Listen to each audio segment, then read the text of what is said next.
निहल लाऊं का? निहल लाऊं का? नहीं ऐसे नहीं है।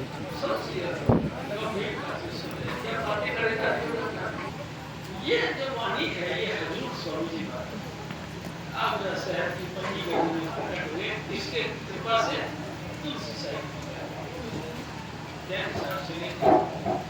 एक दिन तुलसी साहिब स्वामी जी महाराज के घर जब स्वामी जी महाराज के घर पर अचानक बिना बोल तो बारिश का मौसम था तब स्वामी जी महाराज के घर पे पहुंचे तो इसकी माँ महामाया नाम का उन्होंने देखा दरवाजे पर मेरे शब्द हाथी बच्ची है तो से वो देखती आखिरकार तुलसी साहब ने कहा अरे बेटा देखती रहोगी या मेरे को बैठने के लिए भी कहूंगी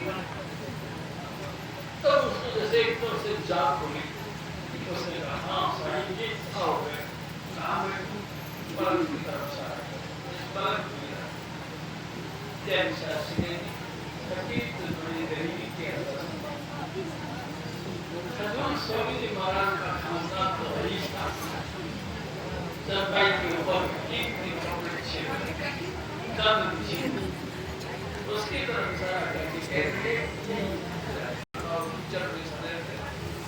उन्होंने बार बार कहा कि भाई क्या करते हो मेरे हाथ पे चरक समय है आपके वस्त्र गंदे हो जाएंगे नहीं स्वामी जी गंदे नहीं बल्कि आप जो विराजमान हो जाओगे तो खुशी है क्या हाँ तुम लोग नहीं बोलते। माता जी महाराज ने कहा हे साहिब आपकी दया से सब कुछ है मेरे घर में किसी बात की कमी है और जिस बात की कमी है वो भी आपको मैं जाऊँ अचानक तुलसी साहब के मुख से बात जाओ बेटा तुम्हारे घर को और हजूर स्वामी जी महाराज ने सभी को बताया करते थे हजूर स्वामी जी महाराज की दया से 10वें महीने उनके घर के यानी जिनका नाम शेठ शिव राधा स्वामी दयाल मालिकपुर इंसान को ताड़ने के लिए बार बार वक्त पे वक्त अनेकों अनेक मांस का दर्द धारण करके काय के लिए आते जिन माना वचन समझ के दिन को संग लगाया काय के लिए आते हैं कोई पर्वत कोई पर्वत नहीं एक ही पर्वत है जो वे ही आत्मा परमात्मा को मिलकर जाते हैं उसको अपने छोड़कर मालिकपुर के अनुसार रास्ता बना देते हैं और रास्ता के साथ व्यक्तिगत अनुभव में लाइट और साउंड का प्रैक्टिकल एक्सपीरियंस यही बात मैं आपके चरणों में एक बात का निवेदन करना चाहता हूँ मेरे सपनों भी ऐसे ही थे स्वामी जी महाराज आगे वाले और स्वामी जी महाराज मेरे सपने स्वामी जी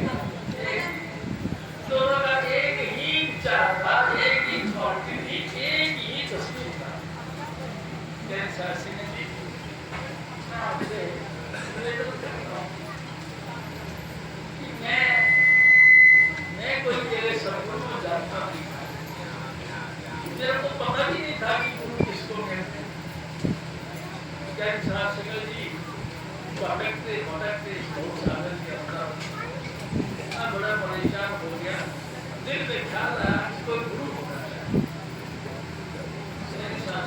गुरु होना चाहिए सिर्फ भावना और मैं हर सावन के महीने में नील पत्र चढ़ाकर भगवान शिव की आराधना करता हूँ मेरी माँ रात को नील पत्र लेके आता मैं सुबह सुबह नहा धोके नील पत्र चढ़ा के पूजा पाठ करके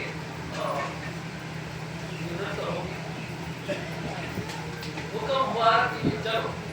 और हम बात करेंगे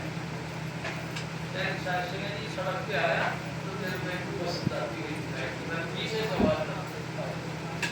और उसने पीछे से आवाज मारी को लिया और बस वो गई और वो वहाँ पे चला वहाँ जाऊँगा तो ले लेना या हिसाब से कहती बस रेलवे स्टेशन पुरानी दिल्ली हम बैठ के पुरानी दिल्ली रेलवे स्टेशन हिसाब से कहती स्टेशन पर जब मैं उतरा तो मैं तो जानता ही नहीं था क्योंकि मैं तो दिल्ली जानता नहीं था मैं तो गाँव में रहने वाला हूँ देहाती आदमी या विशाल सिंह जी में कुछ नहीं जानता दिल्ली के गाँव लेकिन स्वामी महाराज ने कृपा करी भगवान शिव सूक्ष्म रूप से मेरे साथ चला